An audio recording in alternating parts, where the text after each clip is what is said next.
Bueno, como sabemos, en Perú, la mayoría del Congreso, dominado por intereses económicos que tienen su fachada política en ese Parlamento, logró sacar de juego al presidente electo popularmente, Pedro Castillo, quien, por cierto, permanece preso, mientras varios corruptos se mantienen en libertad o huyendo.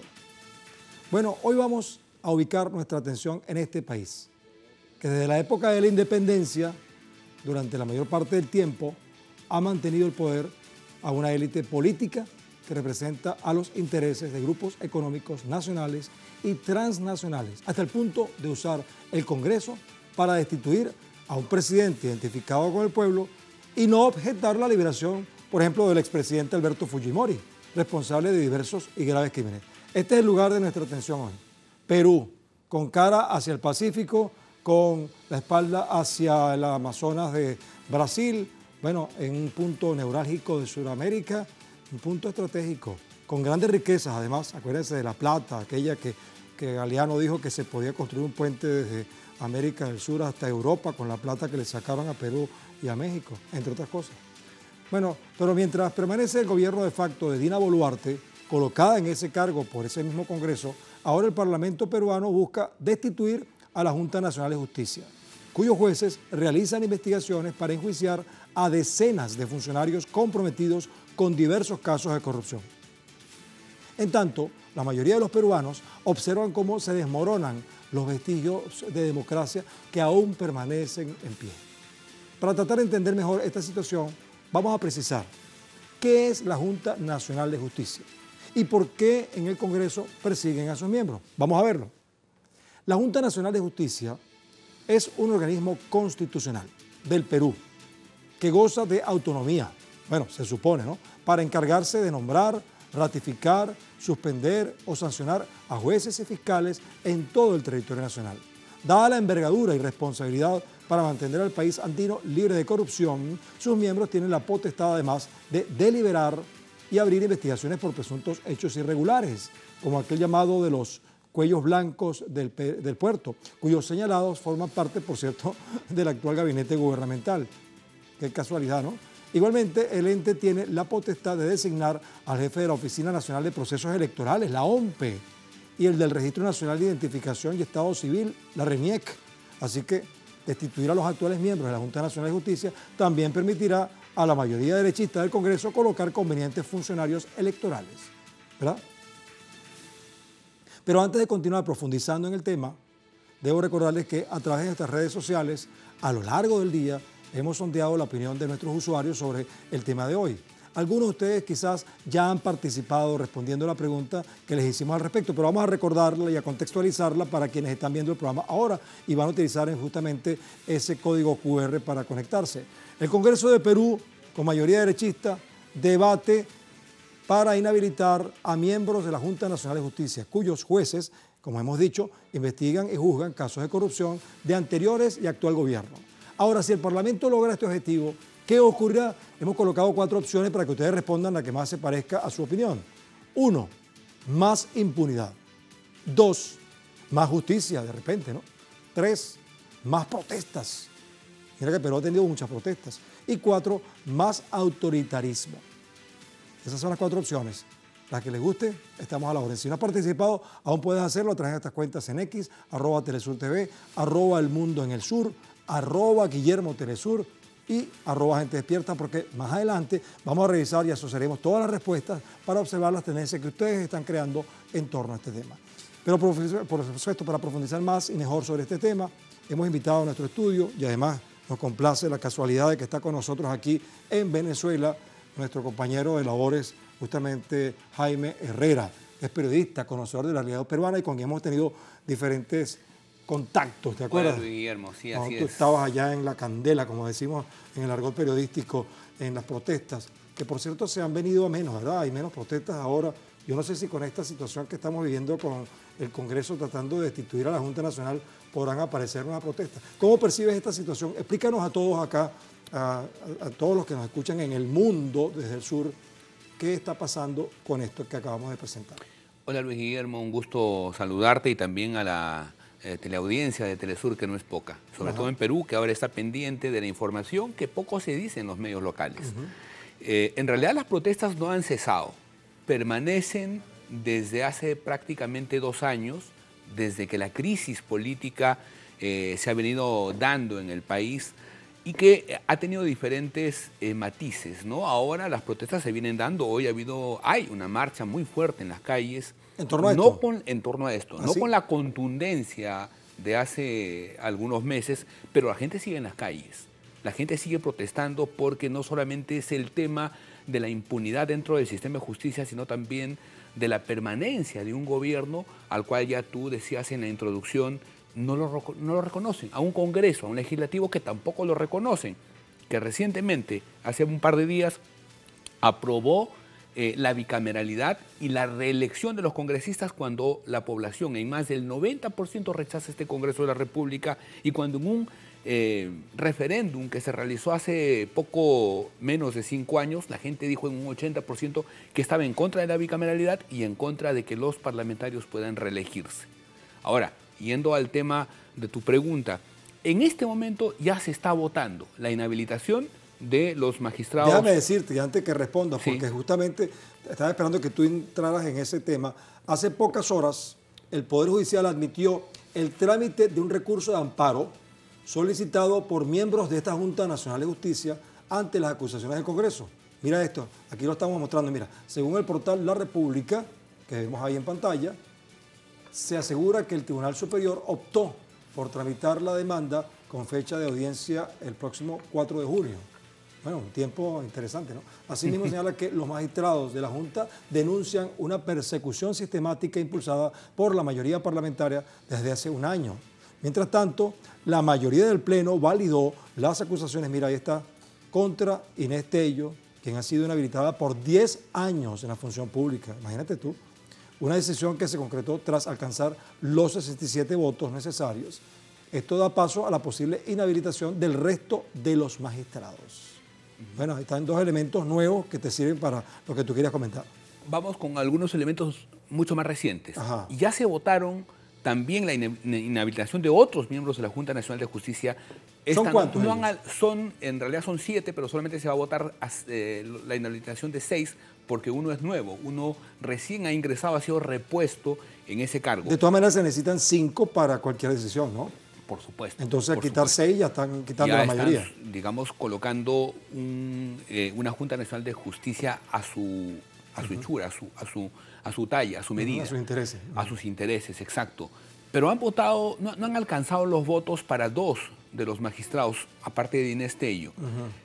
Pero lo que ha pasado curiosamente es que han pedido una reconsideración y están votando nuevamente para ver si ahora sí inhabilitan a estos 2 nuevos magistrados. Este debate por lo menos se va a extender un par de horas más, supongo, Ajá. y podríamos tener al final de esta noche ya resultados concretos. Ya va, pero Jaime, aclárame una cosa. ¿Quién nombra a la Junta Nacional de Justicia si tiene tanta autonomía y tanto poder esta Junta Nacional de Justicia que hasta funcionarios electorales puede nombrar? ¿Cómo es que el Parlamento está destituyendo a sus miembros? O sea, esto se puede, constitucionalmente se puede. En realidad no debería.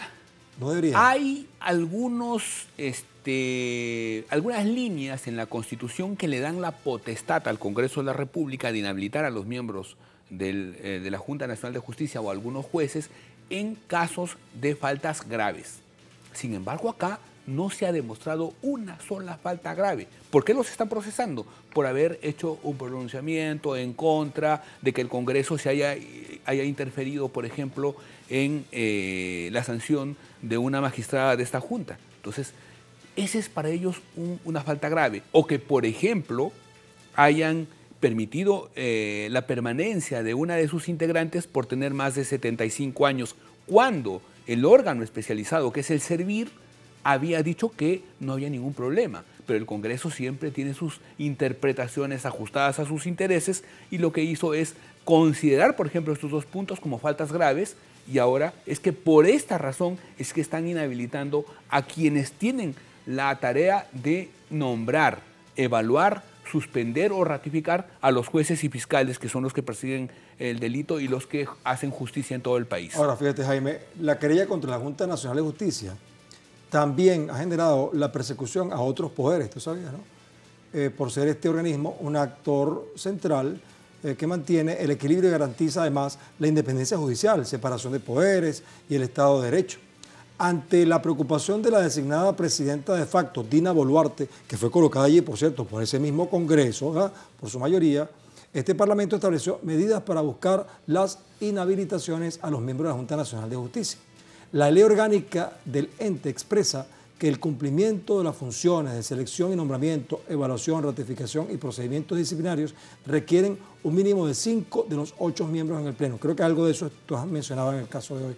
Ahora, en el caso de los procedimientos disciplinarios, es preciso sumar un miembro instructor que elabore un informe final y lo eleve al Pleno. En los casos anteriores, el miembro instructor no vota. Por ello se requiere contar con un mínimo de 6 miembros para decidir sobre procesos disciplinarios. Son elementos que ayudan a confeccionar lo que tú estás diciendo. Ahora, no sé, ¿quieres agregar algo al respecto? Sí, solamente más o menos poner en contexto sobre lo que acabas de decir. ¿Qué implica ello? Vamos a suponer, hay un equipo de jueces o fiscales que vienen investigando, por decir, a Keiko Fujimori. Que está siendo investigada. La lideresa, eso es cierto, está sucediendo. Sí, no es un ejemplo, es una realidad. Sí, pero es una de las tantas, situaciones, causas que se vienen llevando a cabo en el sistema de justicia peruano.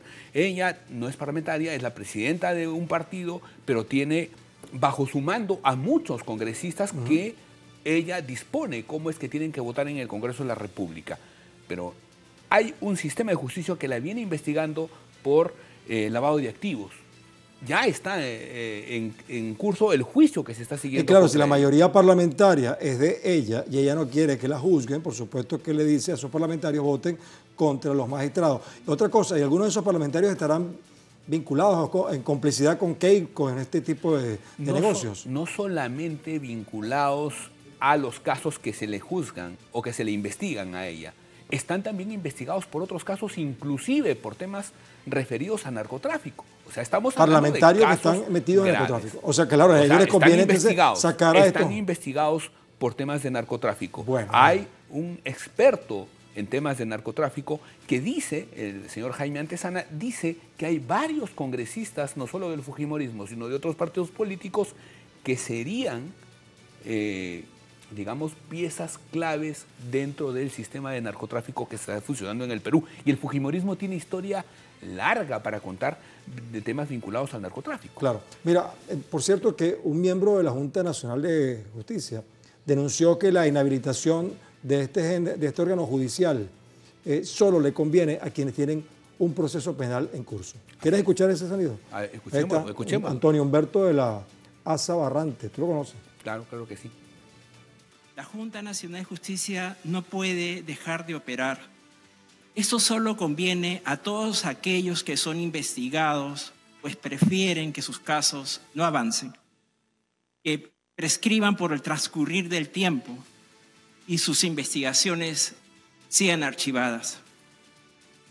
Lo que pretenden algunos congresistas es una interferencia de la política en el sistema de la administración de justicia que se presta al abuso, basado únicamente en la fuerza de la mayoría de los votos en el legislativo. Es lo que tú decías, ¿no? Así es. Bueno, ahora fíjate, la congresista Susel Paredes manifestó la violación del orden constitucional. Esta es una congresista. Así es. O sea, porque no todos los parlamentarios están buscando destituir a los miembros de la Junta Nacional. Ella es una de las pocas que ha votado en contra. Bueno, justamente ella está hablando de la prevalencia de las posiciones políticas dentro del Congreso. Vamos a escucharla. Yo opino que hoy día no va a prevalecer ni el derecho, ni el orden democrático, ni la constitucionalidad. Hoy van a prevalecer las posiciones políticas ya tomadas. Ya hemos oído en todos los medios de comunicación cómo van a votar los que quieren sacar a todos los miembros de la Junta Nacional de Justicia. Porque aquí la posición no es jurídica, no estamos discutiendo aquí argumentos jurídicos, estamos discutiendo, en mi opinión, posiciones políticas. El tema es que se vayan todos los miembros de la Junta Nacional de Justicia y con ellos se tenga en manos de quienes algunas personas desean la elección de jueces fiscales y de quienes van a liderar la OMPE, el Jurado Nacional de Elecciones y la RENIEC. Bien, interesante. Mira, Jaime, tranquilo que tenemos tiempo todavía para seguir conversando, porque quiero decirles algo. Entonces, me queda la pregunta, y te la dejo a ti también en el aire, sobre la situación siguiente.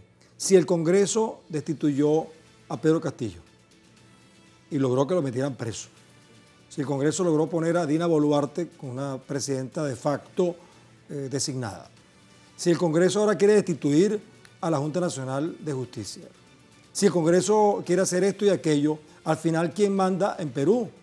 O sea, ¿quién manda? Hay poderes económicos que están moviendo esto por detrás, están moviéndose dinero nacional o transnacional para que estas cosas ocurran. No me respondas todavía. Vamos a recordarle a nuestra audiencia que aún tienen tiempo para participar en la encuesta que hemos publicado en nuestras redes sociales. Tú la viste, ¿no? Pues al final de nuestra emisión analizaremos los resultados y tendencias que ustedes han creado. Por cierto, aquí están viendo el código QR, pueden poner ahí su celular, capturar la imagen y observar la encuesta, pero que al final vamos a ver cuáles son las tendencias que ustedes están manejando con su participación. Bien, Jaime, vamos a seguir contigo. Entonces, mira, tras casi 6 años del caso de la corrupción de los cuellos blancos, que es bueno que tú me lo recuerdes, la mayoría de los implicados todavía no tienen acusación. Por ejemplo, en uno de los mayores casos de corrupción en el sistema de administración de justicia en el Perú, los principales implicados en las escuchas aún no cuentan con acusación por parte del Ministerio Público. ¿A qué se debe esta apatía judicial? Entre los implicados se encuentran ex magistrados del Poder Judicial, ex consejeros del Consejo Nacional de la Magistratura, empresarios y fiscales supremos. Y en 2021, el único implicado con sentencia reveló que la mayoría de ellos estaban involucrados en más de 25 actos ilícitos de corrupción. Y en paralelo, varios exfiscales fueron vinculados con la organización criminal tras la difusión de audios que los incriminaban. Sin embargo, no tienen procesos formales abiertos por falta de aprobación de un Congreso parcializado. Y ante el lento avance de las investigaciones se encendieron las alarmas, pues Patricia Benavides, ¿verdad?, quien era fiscal de la Nación, decidió cambiar a los fiscales a cargos de estos casos de cuellos blancos.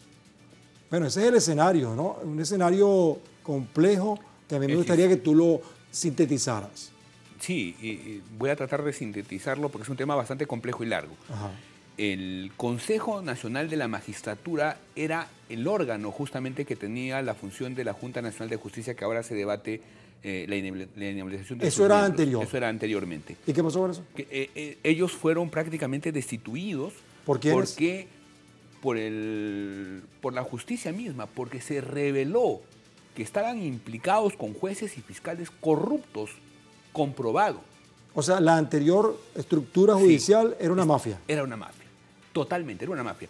Escuchábamos audios, escúchame bien, esto es triste, lamentable, me da pena decirlo, pero sucedió. Claro, eres peruano, no te gusta que... Un audio en el que se escucha a un magistrado, a un juez supremo decirle a otra persona, ¿qué quieres? ¿Que le bajemos la pena o que lo declaremos inocente? Refiriéndose con dinero de por medio, a un violador de una niña de menos de 10 años. Imagínate. Eso decía. Claro, pero por medio de un pago, ¿no? Y luego, obviamente, y luego le preguntaba, ¿pero la ha explorado? O sea, ese era el lenguaje de estos jueces, de estos magistrados, que de verdad, así como tú ahora te veo con una cara de sorpresa, claro, nos dejó a nosotros preocupados y sorprendidos de que ellos eran los jueces que estaban dirigiendo el sistema de justicia del Perú. Es por eso que se removió a todos estos involucrados de la Junta, del Consejo Nacional de la Magistratura, que luego pasó a ser la Junta Nacional de Justicia. Okay. ¿No? Y ahora ellos son electos ya en un concurso público que se basa en la meritocracia y que tiene a varios representantes de distintas organizaciones que evalúan esos currículums, esas entrevistas personales, esa trayectoria para que se pueda definir que no son personas que podrían tener cierto pasado oscuro, ¿no? Y es lo que ahora justamente se quiere dejar de lado. ¿Para qué? ¿Para poner a quiénes? Para que haya una nueva Junta Nacional de Justicia acorde a los intereses de la derecha y del fujimorismo, que hace rato tú mencionabas, que tienen prácticamente, digamos, el poder de darle las facilidades al sector empresarial, al sector que maneja los recursos económicos en el Perú. durante los últimos Y que tiene años, negocio con gente del extranjero, me imagino también. por supuesto, durante los últimos años se han aprobado una serie de leyes que, por ejemplo, permiten el monopolio de las farmacias en la medicina. O sea, en el Perú la medicina es un lujo. Bien, vamos a ver una cosa aquí. Fíjate que acabas de hablar el caso de Fujimori, lo has mencionado varias veces, el de Alberto Fujimori liberado, el de Keiko Fujimori, su hija, que comanda a la mayoría parlamentaria.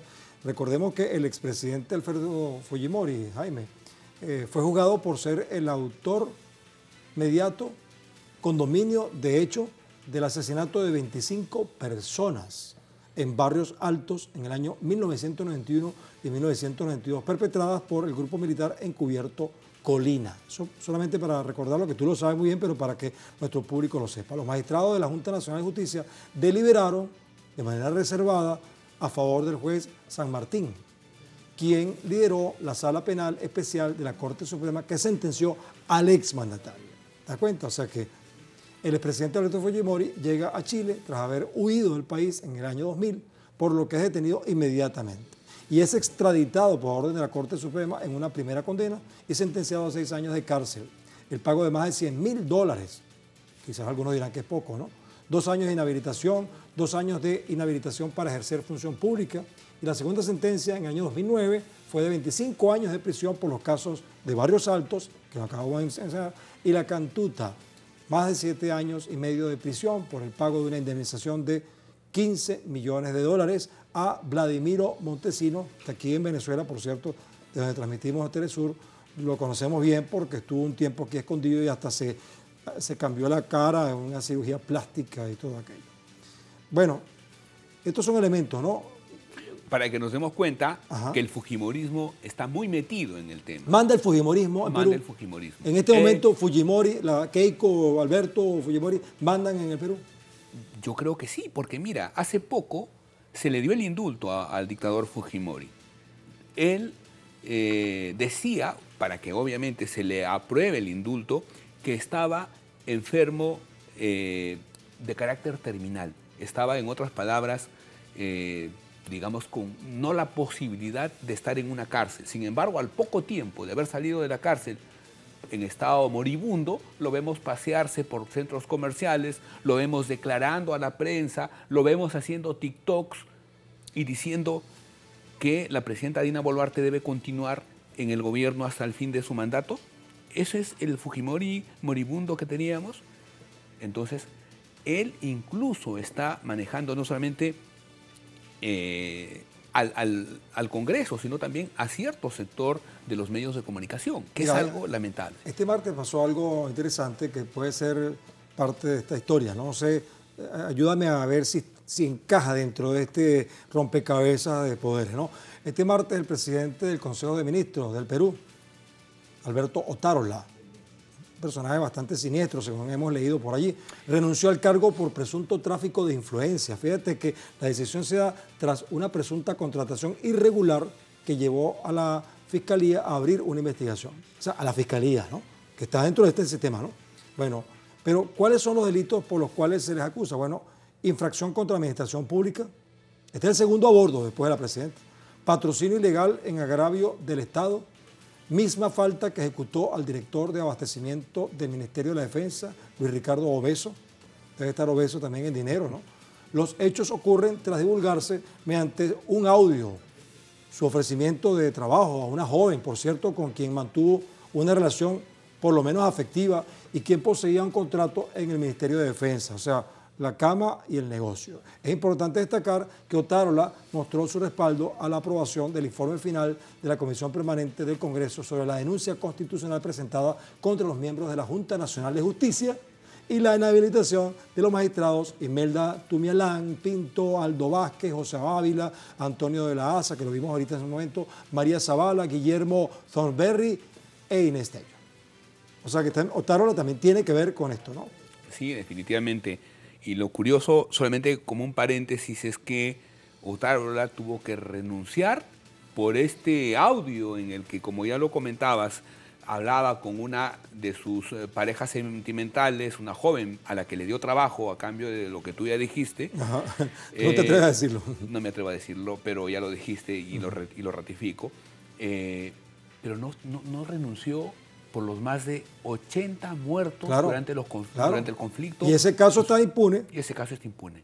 O sea, más pesó un tema sentimental. Bueno, no tan sentimental, ¿no? O sea, había dinero también con el caso del Ministerio de la Defensa, los negocios y todo eso, ¿no? Bueno, una que el sentimiento sea por el dinero, ¿no? Más de 50.000 soles en contratos en el ¿Cuánto es eso en dólares más o menos? Un promedio de $18.000 más o menos en poco tiempo, con 21 años de edad. O sea, no tenía mucha experiencia y que hay mucha gente que es profesional y que trata de, digamos, crecer en el ámbito profesional, pero que gana muchísimo menos que eso por el poco. Pero sin embargo ella, por tener cercanía y una relación sentimental con Otarola, hasta donde llegó. Jaime, nos tenemos que despedir dentro de pocos minutos. Pero yo no quiero que nos vayamos sin que tú digas algo breve que signifique, bueno, ¿qué va a pasar ahora? Es preocupante porque si se concreta el cambio o la inhabilitación de los miembros de la Junta Nacional de Justicia, vamos a tener impunidad en muchos de los casos que se vienen juzgando con las altas esferas del gobierno, con las altas esferas del poder político, con los procesos que se vienen algunos magistrados también del Poder Judicial y de la Fiscalía por actos de corrupción, como por ejemplo a la ex fiscal de la Nación, Patricia Benavides, pero también tenemos vamos a tener un sistema que va a elegir a los que funcionarios electorales. La OMPE y la RENIE, que son parte del sistema sistema electoral. ¿Y la gente va a protestar, crees tú? De verdad, de hecho va a protestar. La pregunta va a ser qué tan contundentes serán esas protestas. Si van a ser como las que vivimos el año pasado, a principios de año y a finales del año pasado, o no. Bueno, vamos a ver. Acuérdate que nosotros hicimos una encuesta y quiero saber qué piensa entonces nuestra audiencia al respecto. Vamos a recordar la pregunta y ver cómo se manejaron las tendencias. Que, por cierto, esto va a seguir hasta mañana, porque o sea que esto dura 24 horas allí en las redes. Bueno, ayúdame con la pregunta, vamos a colocarla en pantalla. ¿Qué va a pasar entonces si el Parlamento logra entonces la inhabilitación de estos magistrados? Más impunidad, 63%. O sea, 2/3 de la audiencia piensa que va a haber más impunidad, que se parece a lo que tú acabas de decir. Mira, qué casualidad. Bueno, 8% dice que va a haber más justicia. Estos seguramente son simpatizantes del Congreso, ¿no? De la mayoría del Congreso. Con todo respeto, por supuesto, es su opinión, pero es lo que ellos piensan, ¿no? 2% piensa que va a haber más protestas. ¿Qué dices tú? Poca gente cree que va a haber protestas. Poca gente, lamentablemente, porque la gente está cansada de las protestas. Sí. Y fíjate que 28% más autoritarismo. Que si tú juntas el 28% de más autoritarismo con el 63% de más impunidad, estamos hablando de cerca de casi 90% de gente que piensa que va a haber un sistema donde los poderes fácticos van a imponerse. Bueno, gracias, Jaime. A ti, Luis Guillermo, un gusto, un placer. Pero déjame decirte algo. La élite política que representa los intereses neoliberales nacionales y transnacionales en los poderes legislativos y ejecutivos en el Perú, está tratando de tomar el control del Poder Judicial a través de subterfugios parlamentarios, de dudosa fuerza constitucional, por cierto. Ahora, lo más probable es que los poderes fácticos que están atrás y más arriba de quienes toman las decisiones políticas impongan sus objetivos. Y nuevamente surgirán protestas de algunos sectores que representan al maltratado poder popular. Pero todavía permanecen impunes los crímenes cometidos por el gobierno con la anuencia parlamentaria cuando destituyeron a Pedro Castillo, por ejemplo. Así que esta situación solo nos permite estar atentos a este nuevo avance de quienes intentan mantener el control de Perú y del mundo. Jaime. Desde el sur. Desde el sur. Ya tú conoces esto. Así es.